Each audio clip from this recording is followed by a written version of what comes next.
Hey y'all, so I am coming on here and I am going to just have a authentic and transparent conversation with y'all. And I wanted to just kind of share my journey as I transition. Um, for those of you who don't know, my name is Royce Williams. I'm a real estate advisor here in the Tampa Bay area. I've been a real estate advisor for 14 years. It's been a very good journey so far, but you know, I want to say internally things are starting to change for me. And here's why. Here's why.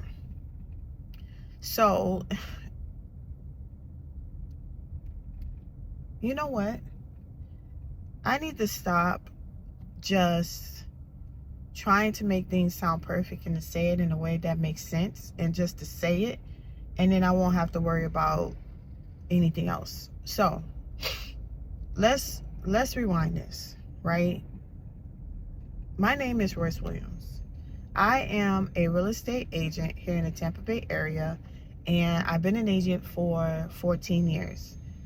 You know, that's a huge accomplishment because a lot of people don't actually make it in this industry that long. The reason I'm coming to you guys today is I just kind of wanted to share some of my thoughts. You know, being an agent, especially in this market, things are changing drastically. And ironically, you know, when I joined, got my license originally and came into the industry, it wasn't a good time. And honestly, I didn't even know that.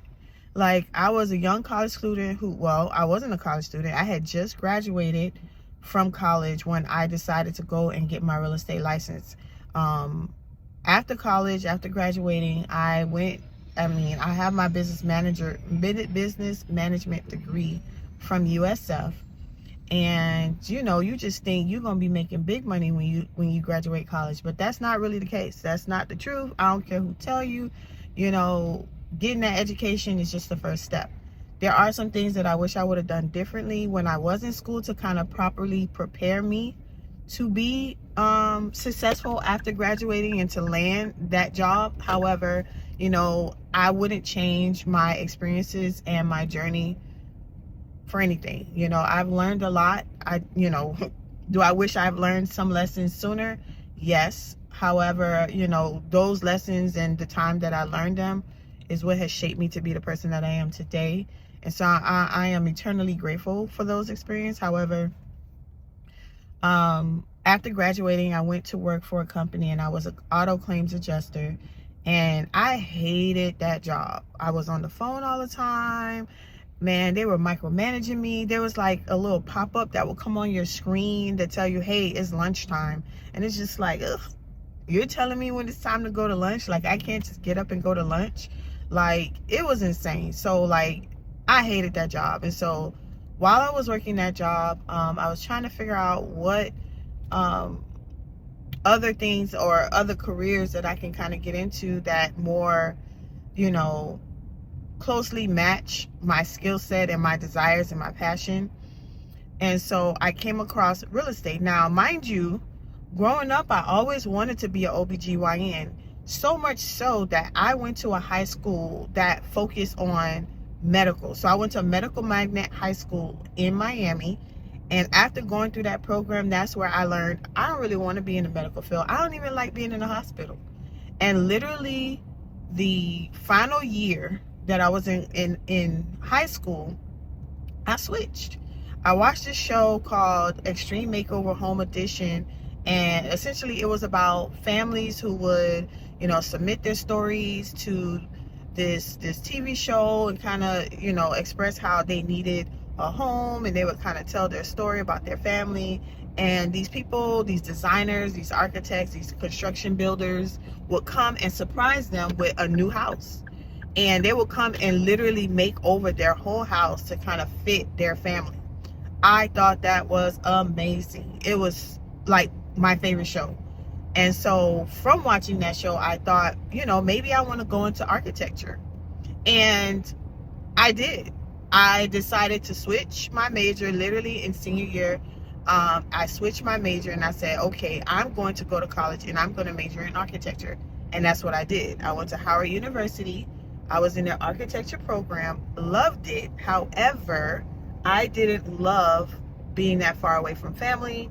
My family wasn't rich. I wouldn't say we were poor either, but I didn't have the funds to come home during Thanksgiving. I just really felt alone. I felt like a fish out of water.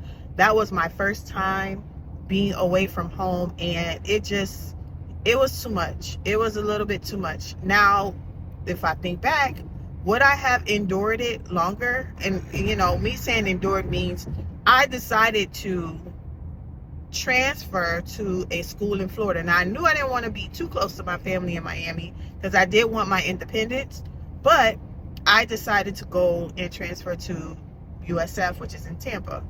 And so if I could do it all over again, that is one thing that I would change. I would have stayed because I would have had my architecture degree, because essentially what happened when I got to USF, Howard is a private school, right? And it being a private school, things were just set up differently in the sense that my first year I was already in the program. I was already taking architecture classes, which I loved. And I was just already doing my thing. At USF, transferring there, I had to do the first 2 years of prereqs. And then I don't even know if I would have been accepted into the architecture program. However, I could already, when I got to the school, I went to the department just to kind of get a feel for it. And I already knew that it wasn't going to be for me. I already knew I didn't like it. And that sucked. So I went through like this whole crisis my sophomore year trying to figure out, what am I going to do now that I don't want to do architecture at this school? And mind you, I didn't want to go back to Howard because, one, I would be behind. And then two, it still was expensive. And I was loving USF. I was in Florida because I ain't gonna lie, y'all, I didn't like that weather in DC. Like, snow was pretty, but it was only pretty going down. After it had snowed and you could see all the piles of snow like shoveled in the corners, it was dirty, it was cold, it was not for me. And I remember that one day on Howard's campus where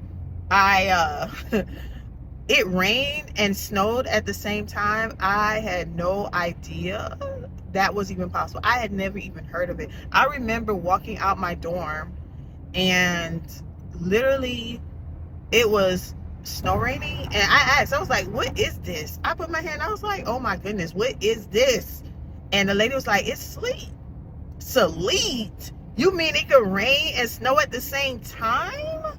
Now, mind you guys, I am a Florida girl. I was born and raised in Miami. I don't do cold. Like, that's all I knew. All I know is sunshine. And when I seen that, I was like, oh no, this ain't, oh no, no, ma'am. And so when I decided to leave, I knew that going back wasn't an option. It wasn't an option. So I had to figure out, okay, what am I going to do now as far as a major? I figured, I could still kind of maybe stay in field, but I just had to explore. And so after digging pretty deep, I decided to do business management. It was the most like general thing that I could get into, that I knew that I would be good at.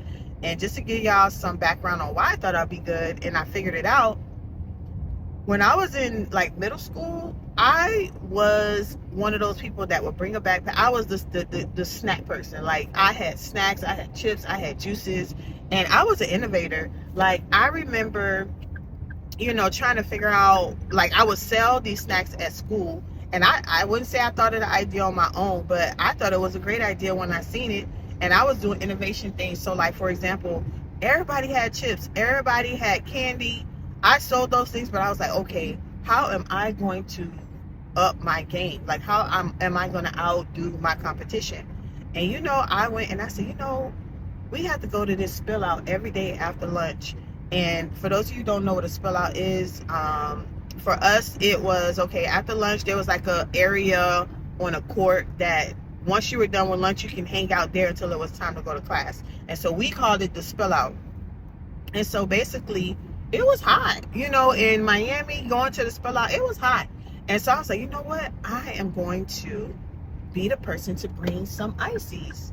And I got me a cooler. I would go to BJ's or one of those wholesale stores and get a whole bunch. And I sold them for like 25 cents each.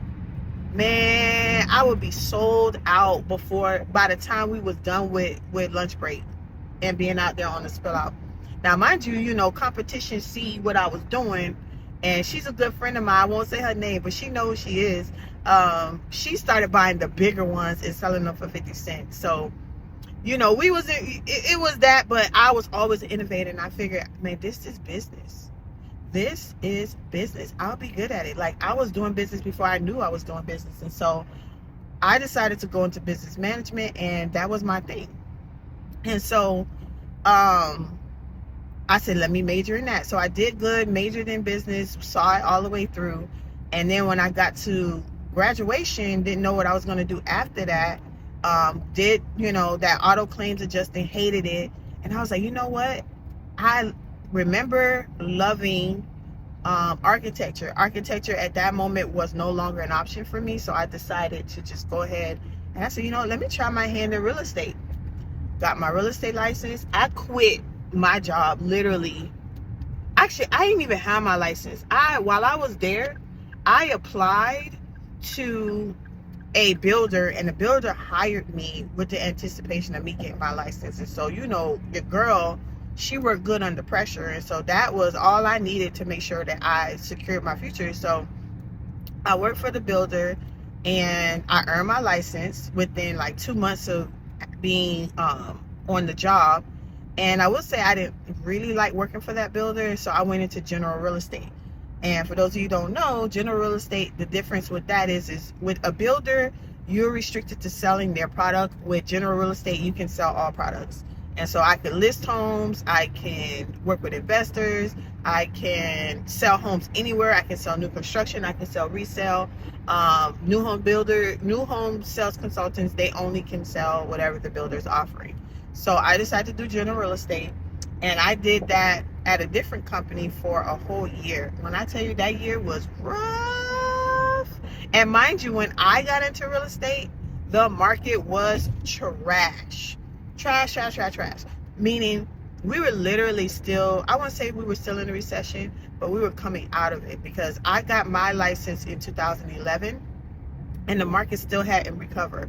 Now, mind you, back then rates was super low, prices was even lower, like it was legit. However, I was new, so I didn't really have the clientele to really be successful during that time. Plus, people were still, weary about everything they've just gone through with the recession. And so it took some time for me to build my business. And unfortunately, I had to eventually, after a year, go back to working.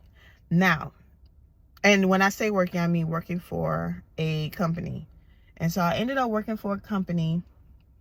It wasn't terrible. I didn't hate it.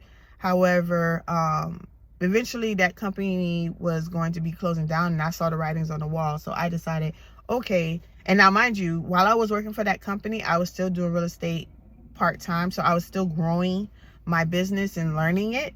And so I did all of that part-time. But I will tell you, when I decided to go back and work for a company, there were two things that I said that I was going to do. I said, I am going to work the hardest to grow this business, because although I struggled financially, in that year that I did real estate full time and I quit my job, I ain't gonna lie, I struggled financially.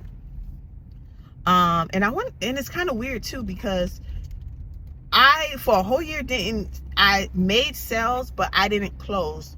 And so the difference between getting a sale and closing is getting paid, right? So I had sales. I was working with several people. I was busy every day, but I wasn't making money. And that's what really had me, or kind of forced me, to get a job, because I wasn't really making the money that I needed. And ironically, the month I went and started that job was the month I closed 4 homes, and I made $25,000 that month. I said, you know what, Lord? The next time my goal was to essentially work this job so that I could save money, build my career simultaneously in the real estate business. And then the next time I pop out. Meaning although I struggle, I love the feeling of being my own boss. I love being able to control where I go, when I go there. I love being able to wake up whenever I felt like. Now, I was a hustler. Now, I'm going to get it done. So I wasn't that person that would just lay around all day. I had a schedule, but it was my schedule.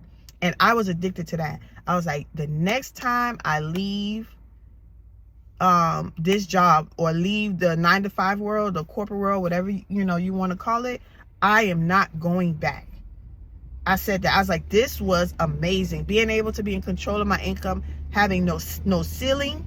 Now, I wasn't in control. I ain't gonna sit here and lie to y'all say I was in control, because I wasn't making the money that I wanted to be making. But to have the possibility of making unlimited income and not someone else telling me how much money I was worth, like, that was mind-blowing to me. So I said, the next time I am in the position to be able to do real estate, or even a business full-time, I am not going back. So I did real estate, and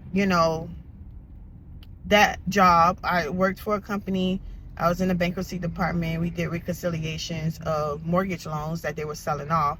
And like I mentioned, or had started to mention earlier, is that I could see that they were going to shut that department down, because they were selling off all the loans. And if I'm reconciling loans that were getting sold, what's going to happen once all the loans are sold? So I decided to, I ain't no person to wait for something to happen, or wait for me to be in a position to where I'm just, my back is against the wall. That's just not me. So I decided to apply for another job where I did taxes. And I worked for one of the top 4 accounting firms in the nation. And I did that for 5 years. I essentially, was responsible for preparing partnership and corporate tax returns for major corporations in America. And it was great. It was, essentially a great learning experience. I learned a lot. I learned that a lot of these companies, they don't be paying taxes, and a lot of them be making money. They make money. And so I worked there for 5 years until I decided that I was going to leave. And I was going to do real estate full time. This was my chance. So mind you, I started in real estate in 2011. And that's when I decided to pop out full time. And I went to work back to corporate world in 2012. And I worked at two different companies until 2019. 2019 was a year I said, I'm going to pop out, and I'm going to do real estate full time. And I said to myself, Royce, you going to do this? You ain't going back after this. So if you're going to do this, you're going to do it right. And at that moment, I had money saved. My debt was fairly low, and I had consistent income. And it was great. It was essentially great. Now, how are we here? I had to tell you my backstory so you can understand how we got here. And actually, I'm going to do that on a part 2, because I am almost at where I need to be. So if you made it this far, thanks for listening.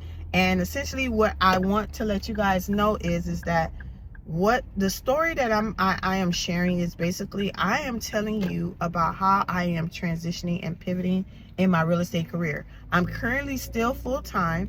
However, my passions and the lane I want to be in real estate has changed. I no longer want to be directly involved with sales. I want to kind of pivot to real estate development, education, homeownership education. Yeah, you know what? Let's wait for the next story.